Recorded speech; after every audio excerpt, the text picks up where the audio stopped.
This channel is proudly sponsored by the Red Room. Please check out the link to their store in the description and in the pinned comment below for exclusive tabletop RPG products you will find nowhere else. Thank you. Hi, welcome to this part of my review featuring Nightfell, Children of the Moon. If you haven't seen the other parts of my review featuring this expansion for the Dungeons & Dragons 5th edition setting, where the sun has been murdered and the world has been consumed by darkness, please check out the playlist in the description below. This time we are going to talk about the worshippers of the beast and other terrible things.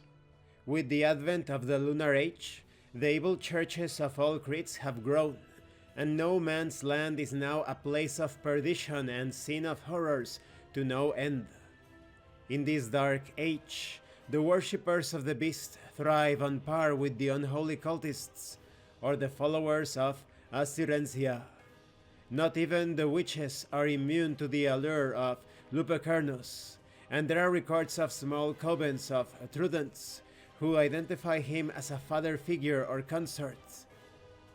Beast worshippers is a term usually used to identify the diverse cults in honor of the full moon echo, but most of them gather under the banner of the she-wolf maniacs.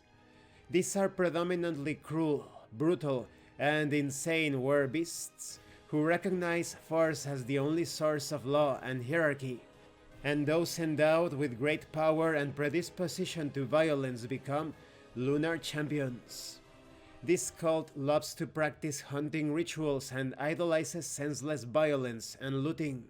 Sometimes their sacred rituals end with raids on defenseless outposts.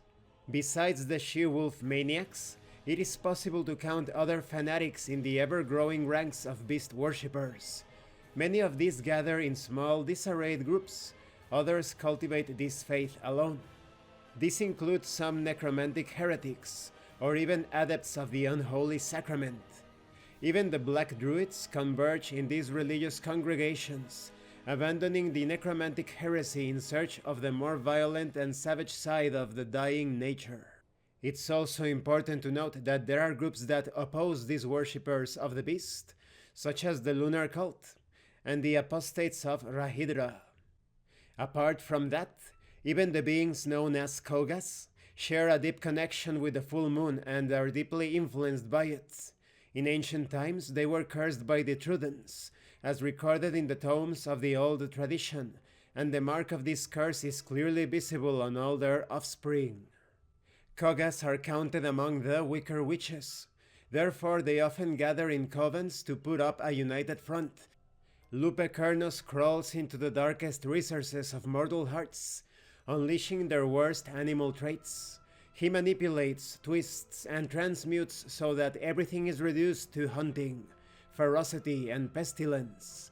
Anyone touched by his black claw gains superhuman gifts, and the mindless fury dominates their instincts as they don the appearance of a hybrid beast. A person born under the curse of lycanthropy, or affected afterwards, takes on a specific animal form. In the former case, victims of this curse are likely to lose themselves and grow into the form of an abomination. They are often abandoned or suppressed at an early age. In the later case, some can live with this disease if they resist the temptations that come with it, although it is rare. That is why few outposts willingly accept a werbeast, regardless of the self-control they display.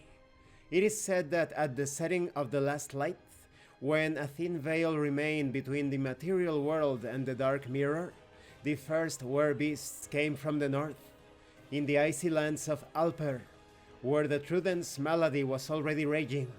Some were touched by the disease, and actually turned into beasts for good. This disease, however, widely spread over the years, and the various species of Lupercurnus's children bred across the lands and fulfilled the ancient prophecies, creating no shortage of werbeasts. You also have information on the mechanical side of this curse. If a humanoid has been wounded by an attack that transmits the plague, that humanoid must make a successful Constitution saving throw, which is affected by the phases of the moon. Failure results in the humanoid losing soul points and acquiring a level of were-beast. It is possible to rid oneself from the curse before it becomes permanent, for example by obtaining a lunar blessing in a lunar divination rite, or spells such as remove curse or disease removing effects allow the saving throw against this affliction to be repeated. Now you could be wondering what happens if my character is afflicted with lycanthropy, or what if you want to play as a were-beast from the very start? In this latter case, of course, you are not affected by the plague, but we will talk more about that in future parts of this review. This concludes this part of the review. In the next part we are going to talk about night adventurers and lycanthropy. I really like the visceral and savage angle that this expansion takes.